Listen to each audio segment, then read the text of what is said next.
कृष्ण हरे कृष्ण कृष्ण कृष्ण हरे हरे। योग पीठे तटे भीमरथ्यां वरं पुण्डरीकाय दातुं मुनीन्द्रैः समागत्य तिष्ठन्तमानन्दकन्दं परब्रह्मलिङ्गं भजे पाण्डुरङ्गं तडिद्वासन्नीलमेघावभासं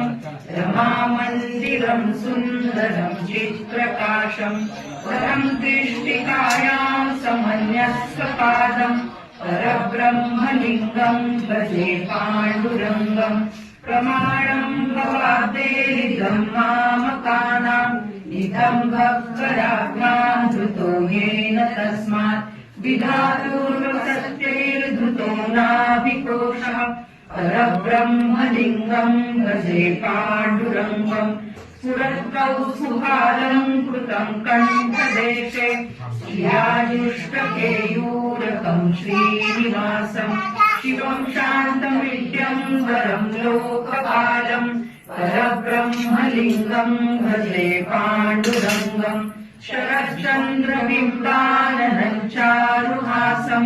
लसत्कुण्डलाक्रान्तगण्डस्थलाङ्गं जपारागबिम्बाधरं कञ्जनेत्रं परब्रह्मलिङ्गं भजे पाण्डुरङ्गं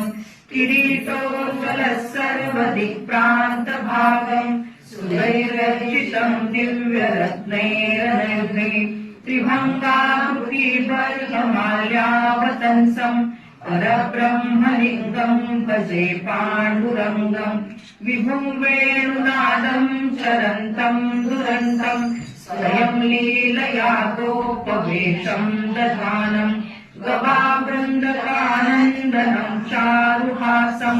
परब्रह्मलिङ्गं भजे पाण्डुरङ्गं अजं रुक्मिणी प्राणसञ्जीवनन्तं परं धाम कैवल्यमेकं तुरीयं प्रसन्नं प्रपन्नातिहं देवदेवं परब्रह्मलिङ्गं भजे पाण्डुरङ्गं स्तवं पाण्डुरङ्गस्य वैपुण्यदं ये पठन्ते कचित्तेन भक्त्या च नित्यं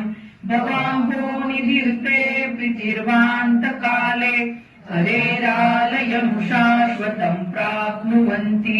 हरेरालयं शाश्वतं प्राप्नुवन्ति हरेरालयं शाश्वतं प्राप्नुवन्ति। पंढरीनाथ भगवान की जय।